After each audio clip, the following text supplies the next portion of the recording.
bum, bum. Ba-na-na-na-ba, bringing your big band here on the Mostly All Figured Out podcast. Yeah! Welcome to the Mostly All Figured Out podcast. I am your host, Emily Louie. No reaction from our guest in studio, but I'm waiting for your cue. I didn't know. I don't want to ruin your vibe. It's not about me. It's about you. It's all about you. This is all about you today. Oh, I didn't realize that. All right, now you can stop speaking. Hang on. My guest today and I met as orientation leaders at Canisius College in 2010, which is 12 years ago now. Is that true? Yeah, according to your LinkedIn, it is. I had no idea. I thought it was 2009, but your LinkedIn said 2010. That's on my LinkedIn. Your orientation leader of Canisius College is on your LinkedIn, yes. Wow, yeah. That's really embarrassing. No. Guess what I'm doing after this?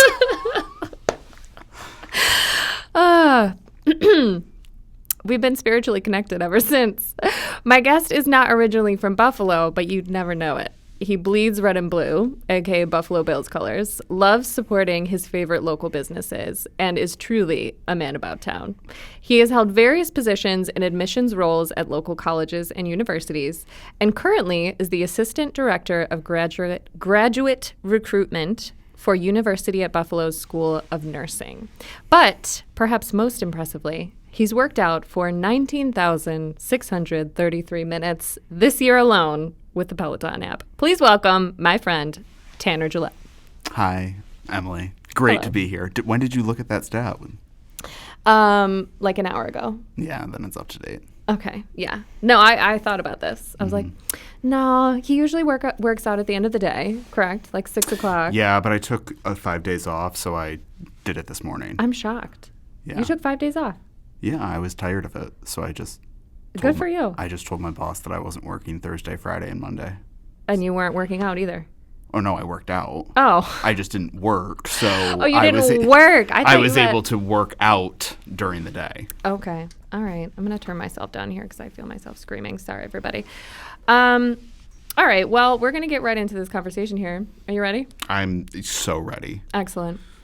Give us some background. You grew up in Rochester? Nope. You grew up in... Are you going to keep guessing? Or want me to tell Yeah, you? hold on. Wisconsin. Nope. You grew up in Michigan. Nope. You grew up in Connecticut. Nope. You grew up in Indiana. Nope. All right, I give up. I grew up originally in Cooperstown, New York. Cooperstown. Baseball Hall of Fame, and more importantly, the home of Brewery Omegang. Who is that? It's a brewery called Omegang. Brewery. I thought you said... What did I hear you say? I heard you say brewery. That's I was all like, right. Is that a human? Nope, Brewery Omegang. Okay, well, it's about beer. That's why I don't understand. Yeah. And then I moved to a town over, and I graduated from Edmondson Central School. Yeah. Bustling metropolis. Mm-hmm. Sounds like My it. graduating class had 52 kids, and that was the largest class since 1983. Amazing. Yep. Normally they tap out around 29 or 32. Wow. So, yeah. This was high school. High school. See, I had 65 in mine, and that was... Yeah, but didn't you go to a private school? I did. Yeah. This was a public school. Oh, yeah, this is public. Oh. Yeah, this is public. We didn't have private schools. I remember that was one of the first things that was like a shock when I moved to Buffalo, was the concept of private schools. Hilarious. I had private schools when I was growing up was like boarding school that rich people went to, not like a private school that you would go to in the day and then come home at night. Like that it's just not a thing where we went to, where I grew up. So I had no concept of it. Interesting. Okay. All right. Do you have any siblings? Yes, I have a younger sister. She's 3.5 years younger than me. Okay. And then I have a brother. He's adopted, so he's a bit younger than me. He just turned 16. I did not know that. Yeah. Wow. That's interesting. So how old were you when your family adopted your brother? I was probably Well, we first got him my senior year of high school, so I probably was like 18, maybe 17. And then the adoption became official, I think it was my sophomore year of college. So I don't know how long. I'm really bad at putting ages with grades. Yeah, when me too. when my friends say my kid is in first grade, I don't know what that means. I have no concept of that. That's totally fair. Yeah. I have no idea, and I have 2 children. Yeah, so there you go. So what was it like for you being a senior in high school? Like, was it like a family discussion, or were your parents like, we decided we're doing this? Like, what was that like for you? Well, not to get too far into it, but he is actually my second cousin. So Okay. it's... So you knew him. Yeah, it's a little more like involved. He was Sure. There was some stuff going on. His mom was not and is not in a good place, so we took him in. Got it. Yeah. Got it. Yeah. So it wasn't that my parents were like, you know what, we're kicking you out, so we need to fill your room. Got it. Okay. Yeah, no. Understood. Yep. So you were in Cooperstown first, then you were in that other place. Edmiston. That's the one. Yeah. What brought you to Buffalo? Well, so I'm a first generation college kid, and when I was looking for colleges, I was told that I had to stay in state, and my criteria for me was that I wanted to move to a city. Now, I was nervous that if I were to move to New York, that would be too much. That would be overwhelming culture shock. And Jarring. yeah. And not to like alienate any of your hundreds and thousands of listeners, That's right. but I do not like New York City. What? It's not my town. I'm actually shocked by this. Yeah, You look like, looking at you now with your hair and your cardigan, you could be there. Thank you. I appreciate that, but Yeah. it's just not my town. Okay. So there was that, and that kind of, New York State, while we've got New York, the other cities are a little more bare bones. Yeah, fair assessment. And I remember when I was looking at colleges, Canisius just kind of stuck out. And looking back, now that I literally do admissions for a living, I did not do the college search correctly. Like, Yeah. No. no direction, no guidance. I was all over the map. So, it worked out. I met you.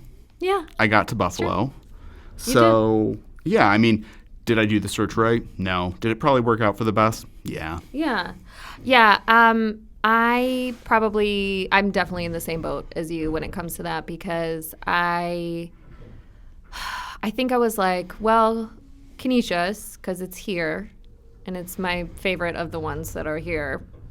And UB was just like too massive for me. And also, frankly, this is going to make me sound real, but I had always been to private school, with the exception of kindergarten and first grade. I went to Clinton Elementary, and I think about those children that I was friends with all the time. There was a girl named Laura that I was friends with, and Shannon.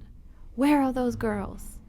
I was actually just thinking about that. For some reason, some kid that I hung out with, played with. Do kids hang out when you're in fifth grade? Or not even fifth grade? Oh my God, yeah. Like in first grade? My second grader had a play date with at his friend's house on Saturday, alone. Oh, okay. I mean, with parents, but yeah, their All right. parents. Well, that person, no clue where they are.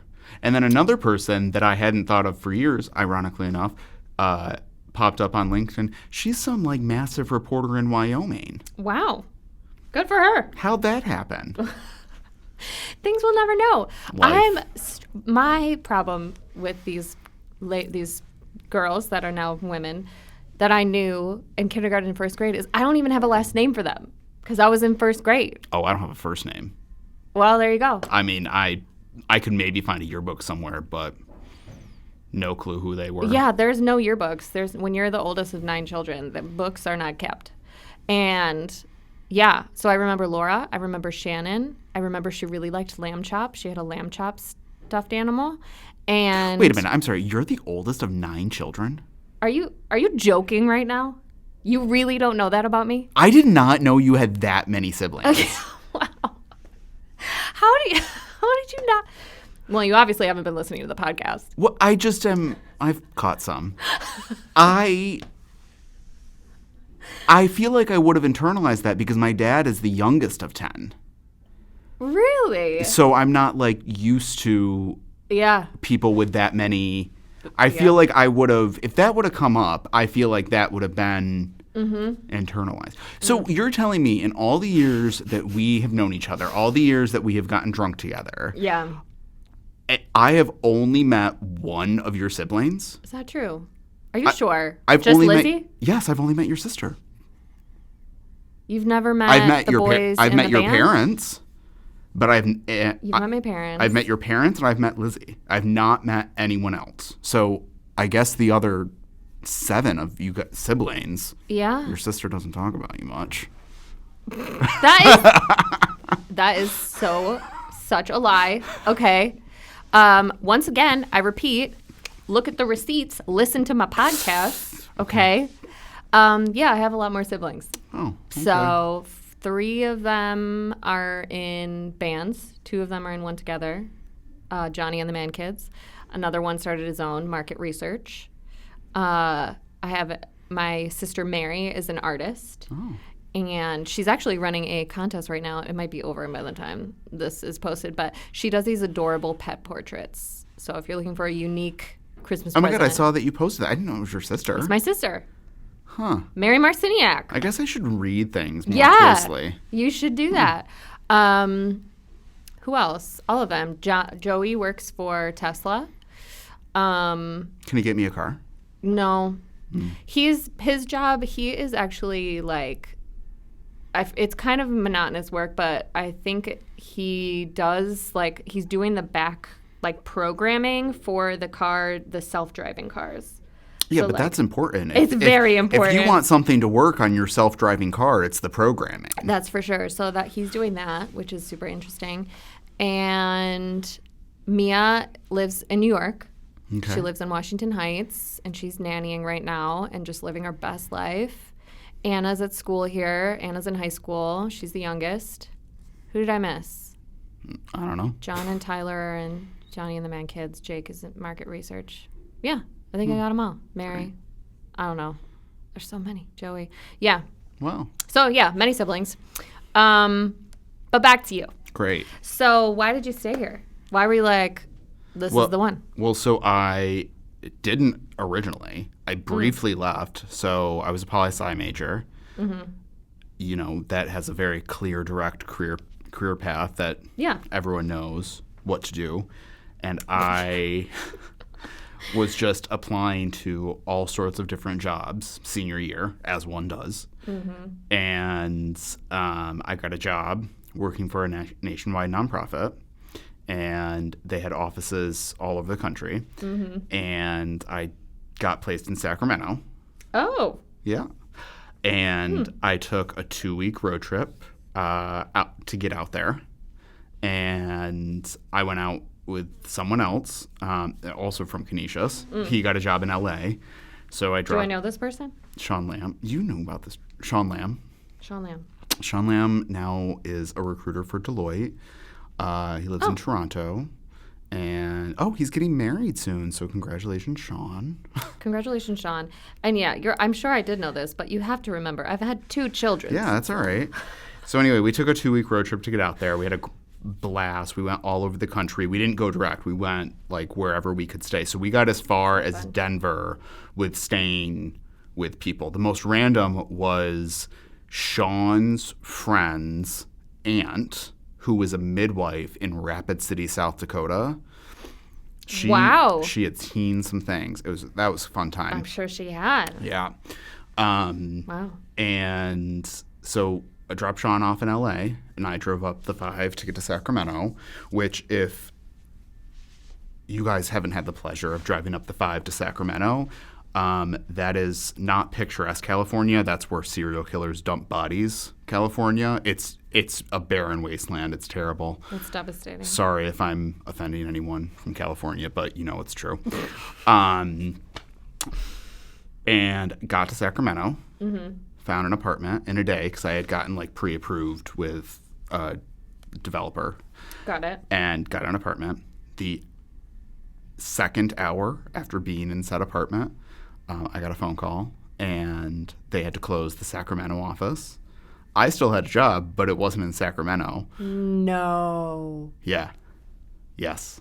Like I had What? I had left IKEA, and like they were shipping furniture to me. I was in Target, and because I wasn't used to California grocery store. Like when you move somewhere else, you got to find your grocery store. Yeah. And I wasn't familiar with California grocery stores, so I was just getting stuff at Target. Yeah. And I had a cart full of things because I had a rental car, and I had to return the rental car the next day. So I was trying to stock up on stuff so I could just get all the big stuff, and then I could just like use my bike or whatever to get around after. And I was in Target, and I got the call, and shockingly I didn't cry, but I did turn to like some poor, probably minimum wage worker in Target, and I said, "I'm sorry, I have to go," and I just handed her a cart filled with food. Like just I'm sorry, I have to go. yeah. like it was filled with food. So then got back to the apartment. I luckily was able to get out of the lease because I had been there for maybe at this point by like 2.5 hours. And I just had to pack everything back up because the only person I knew in California was Sean, who I had just left in LA. Right. So I called Sean, and I was like, sorry, gotta come stay with you. And drove back down the 5 to LA. Sean met me at his door with a giant glass of vodka. Oh, we love. And he unloaded the car for me. Wow, what a friend. So yeah, and then that led to me working in the LA office for a little bit, and I lived in Hollywood, walked by Capitol Records every day to get to the subway, and I was ironically one of 3 people in all of Los Angeles that the Metro worked for, so that was nice. No one took it. I couldn't believe how cheap it was. $2 round trip. Oh, wow. Nice. It was great. It was clean. I don't know. Anyway. Yeah. And then they wanted me to stay in LA. I hate LA, so I did not stay. And then I was in Boston for a little bit with them. And then I was in College Park, Maryland, which is literally right outside of D.C. So I lived in D.C., but I worked in College Park, Maryland. I remember you living in D.C. Yeah. And then they said, well, we're closing the College Park, Maryland office. We want to move you to either Denver, which is where I wanted to go originally. So it was like, oh, okay, fun. Or Oklahoma City. And I was like, I'm out. I'm done. I'm done. I thought I was going to be permanently living in California. I still have stuff out there. Wow. I don't know where it is. Because my dad is the youngest of 10, his oldest sister lives out there. So my cousins, who are older than my dad, like took me in for a week. I think I had met them once when I was like 10. So I don't know. They probably got rid of it. I don't blame them. I mean, it's college junk. What could it possibly be? Right. What's like, in there? Yeah. What's in there? So yeah, after that, I came back to my parents' house, and I just had a month of like literally laying on the couch. And then I moved back to Buffalo, and I was back in Buffalo by December of I graduated in May of 2013. I was back in Buffalo of December of 2013. So wait, all of this happened within a year, less than a year. All of that happened between the end of July and through October. What? Yeah. That is wild.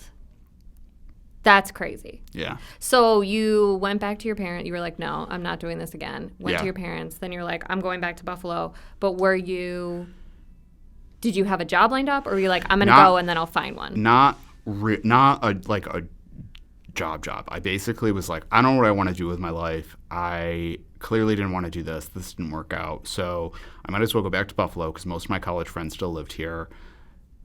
Hang out with friends, and I was a server. So I was a server at the Buffalo Club. Okay, yes, of course. For a few years. Saw some things. And did that for some As you time. do. Yeah, did that for it ended up being a while. I mean, it was a good job. I loved the people that I worked with. It was great. I developed some great lifelong friends doing that. You know, if anyone's here has been in the service industry, Yep. you know, nothing bonds people like misery. That's the truth. Especially around the holidays. Ugh. God bless to everyone that's about to start this. Yeah, for real. Yeah. Peace and blessings. So I did that, and then Molly Bolero, who I knew from Canisius, I worked as a tour guide for her. She told me to apply for this job at Trocare, and I was admissions counselor there for a few years, and then I got to UB, and that's the roundabout me. Got it. And that's how you're here. That's how I'm here. Well, on behalf Sorry to take of- you on that whirlwind journey. No, that was great. That's what I asked for, Okay, and I'm great. grateful for it. And yeah, I'm just happy you're here. Did that even answer your original question? I don't know how I got started on that. What was my original question? I have no clue. I just kind of went on the journey. I don't remember, but we'll find out when we hear it back. Sounds I think cool. it was great. I'm glad because Cool. I love that. So really it was, the question was, why did you come back to Buffalo? All right. So I came back because of the shit store that was the cross country surprise trip. Right. But also, I mean, you could have gone anywhere. You could have stayed Yeah. at home, you know, No, that's not home base. That so, wasn't an option. Well, there you go. But you were like, I love these people. Yeah. And probably a little bit of you was like, that place is like home. It's familiar. I spent 4 years there. So I'm going back. Yep. Love That's that. true. Yeah. Love I mean, that. I had fallen in love with Buffalo when I was here in college. So, you know, it made sense to come back. And you're very good at forging new relationships and maintaining relationships, I would say. You have a you're very talented at that. So you are one person who I know, if I go anywhere in Buffalo, we're going to see 17 people who know you. And you're like BFF with all of them. I wouldn't say BFF, but Well, but you know something personal about them. I You've like- got an inside joke, you know? I like to know people. Yeah. It's fun. I'm the same. Yeah. We are both like that, which is why we both like to go as each other's dates to various events. Yeah, I mean, everyone's got a story. It's just about finding. I mean, some people's stories are boring, but I mean, it's true. I mean, come on. No, I don't think I that's mean, true. everyone think some has people- interesting stories, but they also have boring stories. Yes, and also I think it depends on how well they are at identifying what their story is and Yeah. telling it. Yeah, that's true. Which is the fun that I get to have because I like to sometimes ask questions for people who it seems that maybe their story would be boring, but they just don't know how to tell it yet. That's But true. if you find someone who asks the right questions, then Yeah, I don't mean that everyone is only has boring stories, but you know, life needs some filler. it's true. Pause for 1 second. I'm going to cut this out. What time will you be back? I will take Eli with me to get Jax. Okay, I will be back at Emily's 3:30. texting. I'm going to cut this out. Okay. Here's an important question. Great. Have you always been a Bills fan? No, I did not care about sports at all, period. Like, never watched them growing up, never played them. I mean, I was a fat kid. I did not play sports. I did not watch sports. My dad was always like a Bills and basketball fan, but my dad is very passive. He never pushed that on his kids. Like, he is not one of those. He also, because my dad was a baker, he was always up at 2 a.m. So he didn't usually like watch religiously games. So I didn't have that growing up. So I was not always a Bills fan. I have to admit, I have only recently like fully jumped on the Bills bandwagon. Sorry, everyone. But I say after living here since 2009, I've earned my right. But I think the biggest thing that really started to get me like really into the Bills was seeing how much the city and all of its inhabitants like really just rally around the Bills. Because I live, as you know, in Allentown. Correct. And the 2020 of the pandemic, so that was, you know, the banging the pots and pans for the healthcare workers, like that did anything. Morale. It was for holding us all together. I mean, I guess. But anyway, you know, that stage of the pandemic when they put Josh Allen on literally everything, and people were lining up to take photos outside my apartment, that was like, I think, a shift. So sorry if anyone calls me like jumping on the bandwagon, but I'm fully invested. No, I love it. You're a diehard now. Yeah, absolutely. I'm not. I'm and a wishy-washy. And you grew up here. I've been here forever. I'm like, go Bills. This is exciting. But people asked me yesterday, like, did you watch the game? It was a tough game. And everyone says that, and I'm like, yeah, it was tough. It was tough. There's been at least 4 people that have been like, yeah, it was hard to watch. I didn't watch it. Tanner, I didn't watch it. It was a challenging game. It was a challenging game. Well, that's all. I know that. Everyone keeps saying it. So I just say that too. Like, yeah, rough one. Yeah. Rough. Anyway, were you always into working out? No, not even a little bit. Not even a little bit. I never worked out, ever. Growing up, I mean, as I said, I was a fat kid growing up, very fat, lost the weight in high school, and then never worked out in college, never really did that. I was always a server, so I was always on my feet, so that's how I kind of lost weight and kept weight off, but I never, like, worked out. During the past few years, I had been, like, gaining weight, as one does when they don't work out, and they love melted cheese on everything with a big glass of bourbon next to it. Absolutely.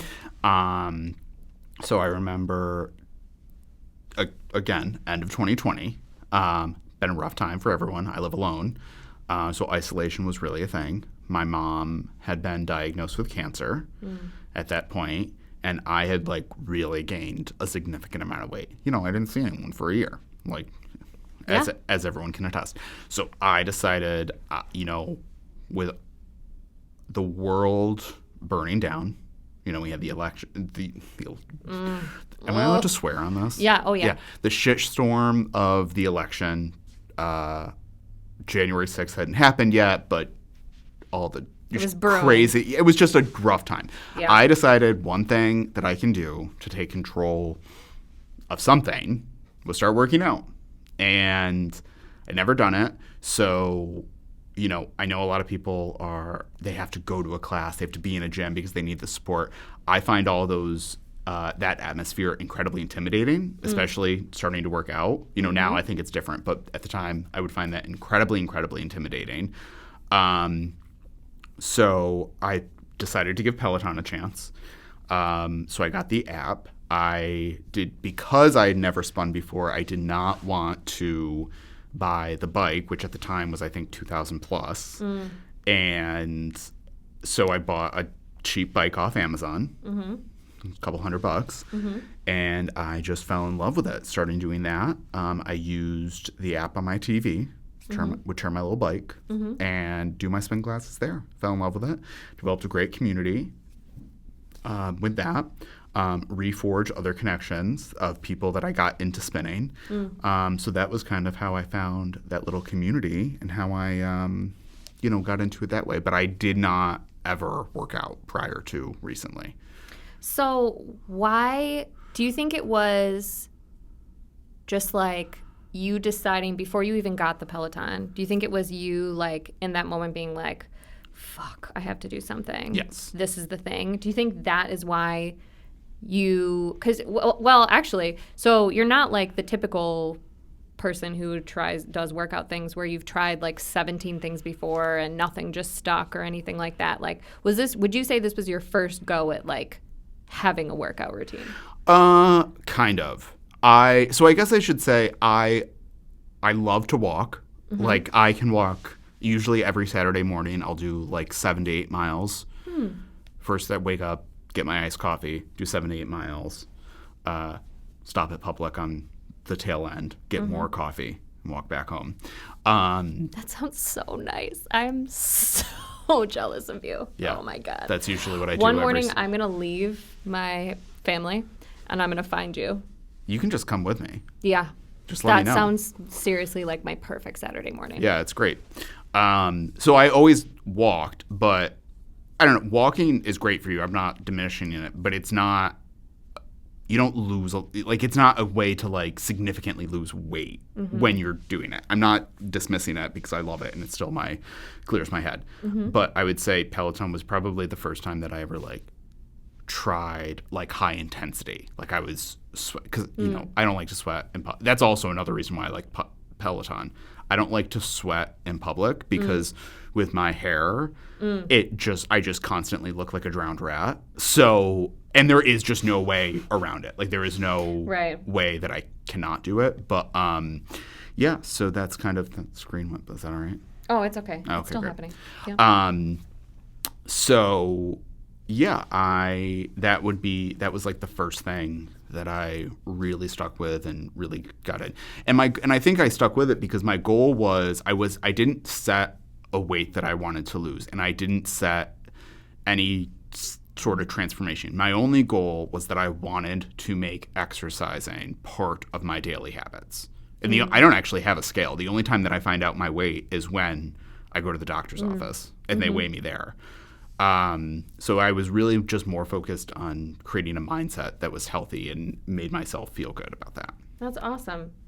What would you say is the best thing you got from starting doing the Peloton? And now you're vigilant. You do it every day, right? Yeah. There's not a day that I don't do some class. Yeah. So would you say there's anything that, like, you didn't maybe set out to get from being a part of the Peloton community that you now have that you're surprised about and grateful for? Or? Well, I mean, I didn't really think that I would develop some sort of community. I've met members because I've actually gone to Peloton Studios New York, so I've met other members in person, but I've also developed online connections, which is great. I don't know. I just, prior to this, I never really thought of fitness as a community and like a support system. And I think it's all about what works for you. Yeah. So, some things work for other people. And so, I don't know, I guess the sense of peace that I developed with it and this community that I've kind of grown attached to with that. Yeah. That's really nice. Would you say, so I know you just kind of said, like, everybody, I think figuring out what your workout routine is very individualized. Yeah, I mean, I think that it's more about finding your community and your people. Like, take Kathleen from Buffalo Run Club. She's developed this amazing Buffalo Run community that is absolutely amazing. They go every Thursday night. I despise running with a burning passion, so I never want to be part of her beautiful community, but I think that's amazing that she's built it. So it's not, fitness is not like a pie where if you take some, there isn't enough left for someone else. It's a collective, and whatever you're putting into it brings back for everyone else. So it's just, finding your niche that you can contribute to, and sometimes that's a little, sometimes that's a lot, and it's not about getting down on yourself or hard on yourself. It's just contributing. Yeah. I think also an important piece of that, too, is the community piece, and that it is easier. I think more people find success in having a lifestyle change of having regular workouts when they are part of a community, both for the accountability piece and just like the camaraderie and to be a part of the community, you have to work out, right? Yeah. So I found, my struggle right now with having the daily workout routine is just like, it is really tough with schedule. My kid is in daycare only 3 days a week. So the other 4 days, finding the time is really hard. And even the 3 days that he is in daycare, I'm like, I have to get all my work hours in during this time, So figuring out the right time has been a challenge for me, but I'm planning to get back in, and I do it when I can. But that's, just as good. It's making time for yourself. So it's not, I don't know. I think that when people think of it as something that they have to do every single day rather than something that they want to do is very different. I now no longer think of it as, oh, I have to do this every day. It's, I want to do it. So. Yeah. I think, one of the guests I had on last week made a comment about, when saying that you don't have time for something. And the fact is that you do have time. You have time for whatever you want to do. It's just where does it fall on your list of priorities, right? And I love working out. I really love working out. I enjoy the local Peloton community that I have, and you and my friends Alex and Jen, who were like really cheering me on in the spring when I was like super into it. Excuse me. The problem right now is I got too many priorities, and not even just like responsibilities, like priorities of things that I want to do, like this podcast, right? This takes up hours of my life, and I'm choosing to do it for myself, but it's probably taking some of that workout time that I could have, you know? Yeah. So it's all about priorities, and that's just something I want to put out there for anyone who's listening to this and is like, well, I just don't have time. Yes and no. Yes and no. Or at least ask yourself that question. What am I prioritizing right now that maybe I don't have to prioritize, or can I, or maybe I can't. Maybe you really can't prioritize because you just have too many other things that are taking precedence. But what's more important than your health, am I right? Yeah, 100%, both mental and physical. That's right. Yeah. Well, we have to get to rapid fire questions. Oh, okay. The clock is ticking here. Oh my goodness. These are going so fast. I love doing this. This is so fun. Okay. Question number 1. Healthy habit you always stick to. Oh, spinning every day. There you go. Or spinning walking. Every day. Spinning you or spin walking. every single day?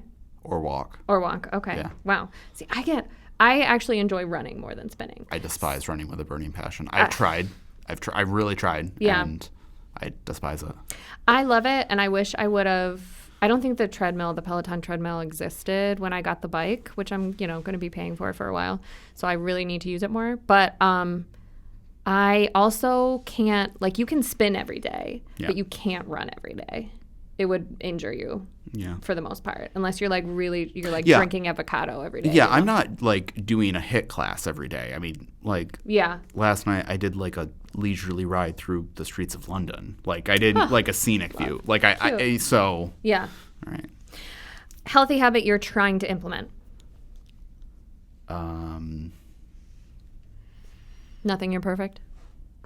I wouldn't say that. Are you trying to like read But more I or also something? like my melted cheese and my bourbon. So I think I'm good with this year has been more about finding like I've been trying to do more of a balanced routine, not just one type of thing. So I also while I spin or walk every day, I also try to build strength in. So I'm trying to diversify my healthy portfolio, I guess, if you will. I'll take it.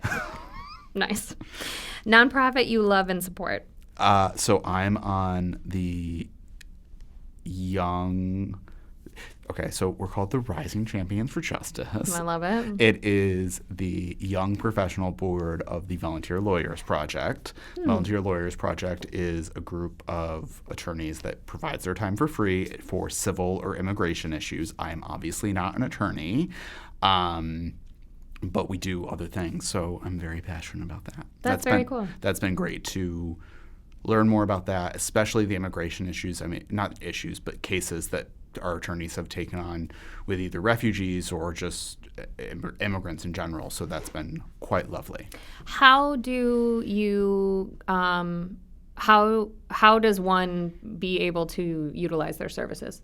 So we were finding that they only had attorneys on. So the attorneys had their caseload that they were paid for, but then they would also volunteer their time. They didn't have time to do the other things like promotion and organization and getting donations for events. So that's why they're trying to reach out and do more things like that. Shout out to Oxford Billy Club in Public, who very generously donated things to our event last week. Oh, very nice. I wish I knew about that. You should tell me about these things.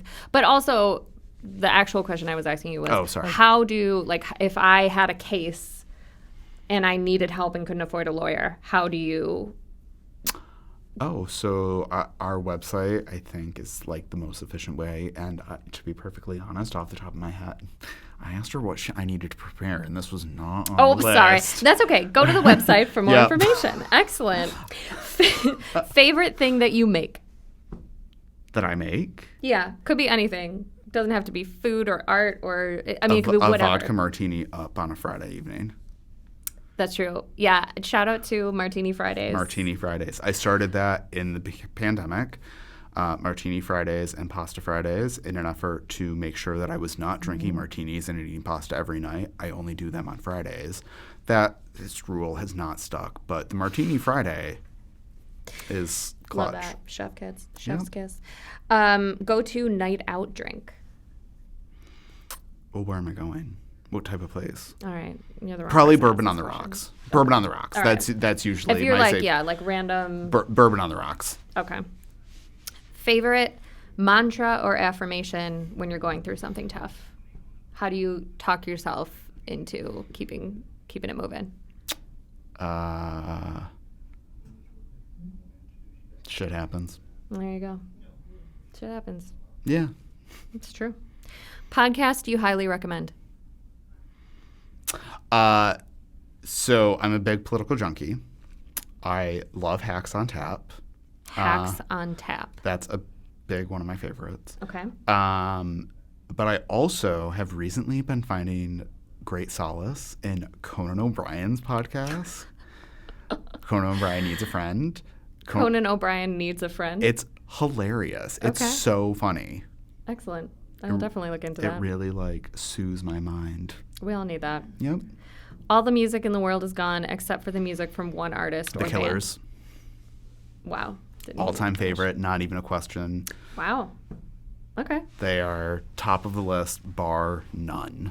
Backstreet Boys. That's not true. No. No, the Killers are the best, period. I'll let you have it. Okay. What is a hobby or interest you have that you think most people wouldn't know about you? I love Frank Lloyd Wright architecture. I got also, during the pandemic, not all, but a huge number of Wright sites around the country obviously had to close for the pandemic. So they started this series called Wright Virtual Visits, where they would each swap videos about their own sites. Obviously, we have two major ones right here in Buffalo, so they both participated. And Anna Kaplan is actually now one of the organizers of Wright Virtual Visits. Right. And I just find it fascinating. That's very cool. The Hollyhock House in Los Angeles also developed a great series that they would put out the first and third Fridays of each month. It was just fantastic. So learning about that was just quite astounding, and I really enjoyed it. And I never, done that before, so that's a big hobby of mine. That's very cool. Yeah. That's very fancy. Oh, thank you. Architecture. It is I what it love is. it. I know Wright is a problematic person, but his buildings are cool. Oh, well, there you go. See, I don't even know enough, but that sounds right. Yeah. I mean, most people who are No white one's men perfect. who are older. Yeah. Favorite place you've ever visited? Well, my favorite place in the States is about 7 to 5 steps down from the top of the Lincoln Memorial, overlooking the National Mall. That's probably, I guess that's my favorite specific place. That's pretty beautiful. There's a lot of cities that I love outside the States. I kind of do like an in the States, out of the States. But, Okay, so what's the out of the States place that you love? If you had to pick one. If I had to pick one, Yeah. probably Brussels. Why Brussels? Well, I have to admit, I've been there twice, and I do have fond memories there of conning Canisius out of a free trip where I got to go stay at the Belgian embassy Wow. for a long weekend. How did you do that? I thought this was rapid fire. So, okay, I can't just let this long float story by. short, I have a good friend. His dad's roommate. Your good friend's dad's roommate. From when they were in law school was at the time President Obama's ambassador to Belgium. Oh. And Alex, my friend, Alex Florido, Yeah. he was studying abroad in Italy, but his family is deep Italian, so they still would have me over for Sunday dinner even when Alex was in Italy. Precious. And his dad said, you should ask if you should go stay with Alex when he goes to the embassy. And I said, I am a poor college student. I can't afford that. Right. And he's like, you should ask Canisius for the money. And I said, okay. And I went and I explained what I wanted to do, and they gave me a credit card. Stop lying. I swear to God. You said it to who? Who gave you a credit card? The poli-sci department. I didn't take the credit card with me, but they were like, yeah, go book your travel. Have fun. What? I think that if memory serves me correctly, I believe that we had to get a letter from the State Department saying that I was going to be able to do this, but they also had to make it clear that it was a one-time, it wasn't like a program. Mm-hmm. So I think, again, I could be wrong on this, but I do think that there is a letter from Hillary Clinton somewhere in the Canisius archives. I literally can't. Because she was Secretary of State at the time. But I don't remember if that actually came to fruition. I know that the Uncle Howard, the ambassador, did write a letter to Canisius talking about what I did when we were there. Yeah, that's amazing. Only you. Only you. So it was a free trip that they paid for everything. They reimbursed. Unbelievable. Okay, last question for you. Very Yep. important. Will the Bills win the Super Bowl in Yes. 2023? Yeah, of course we will. Okay. That's our year. Yeah, this is it. Well, that's it for today, folks. Tanner, thank you. Thank you. Thank you so much for being here. This was our Thank you for second being a attempt. friend. Thank you for being a friend. I did ask you to prepare a song, and what did you say? You prepared one in theory? In theory. I mean, who That's- doesn't prepare a song in theory? I mean, everyone has songs. I mean, now that you're thinking of a song, all you listeners, like you have a song in your head. Yeah. So, in theory, I did. Am I going to sing? No. So, Disappointing. Very disappointing. Please follow at Mostly All Figured Out on Instagram. It's still not great, but we're trying. I'm going to start to try to post clips from the episodes because I think that is really fun and it's a cool timeline to see on my, well, it's not a timeline on Instagram, on my Story. feed. Oh, feed. On my feed. Yeah, I'll put it in stories too. But please follow. Please tell your friends. Please share this episode if you enjoyed it. Please rate, subscribe, do all those things. It really helps more people to see it. And next week, my sister's coming on, so that'll be a Thanksgiving treat. Oh. Yeah, Which one? Lizzie, the one Oh, you've met. Okay. And that's it. Happy Friday.